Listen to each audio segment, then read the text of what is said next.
નમસ્કાર ખેડૂત મિત્રો, તમારું સ્વાગત છે અમારી વીટી ખેડૂત મિત્રોની યુટ્યુબ ચેનલમાં। તો મિત્રો, આજના આ વિડીયોની અંદર આપણે ખાસ કરીને પંજાબમાં ભારે વરસાદથી કપાસને નુકસાન થયું છે કે પછી નુકસાનમાં કોઈ મોટો ફેરફાર નથી, સાથે જ આગામી સમયમાં કપાસની આવકો હવે ધીમે ધીમે ચાલુ થઈ ચૂકી છે, તો કપાસના ભાવ કેવા રહેશે અને આજે કપાસના ભાવ વધ્યા કે ઘટ્યા તેની સંપૂર્ણ માહિતી મેળવવાના છીએ। તો વિડીયો પૂરો જોજો ને ખાસ કરી ચેનલમાં નવા હોય તો સબસ્ક્રાઈબ કરી નાખજો।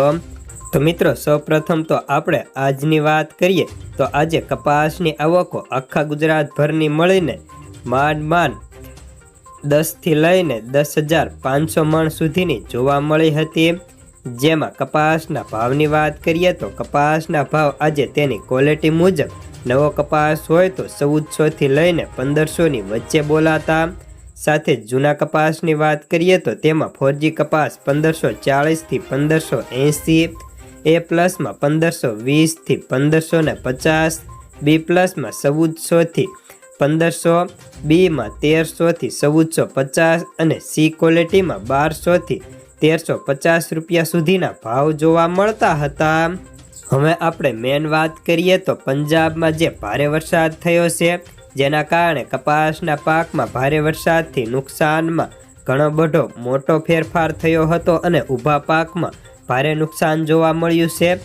જો કે કપાસની આવકો પણ લેટ થશે અને પંજાબની અંદર કપાસની આવક ઓછી થાય તેવી શક્યતાઓ વેપારીઓ વ્યક્ત કરી રહ્યા હતા।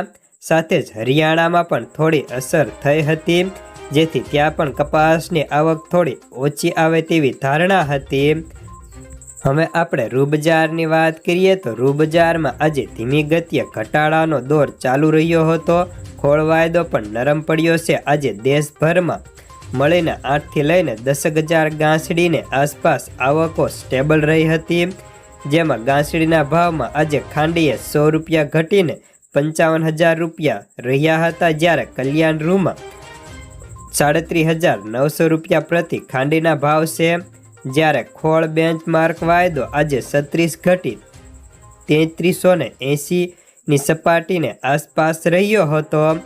અને વિદેશ બજારની વાત કરીએ તો બ્રાઝિલમાં નવો કપાસ 60% માર્કેટમાં આવી ગયો છે, હવે માત્ર 40% જ બચ્યો છે અને રૂ ઉત્પાદનમાં પણ 6.3% જેટલો વધારો થઈ શકે।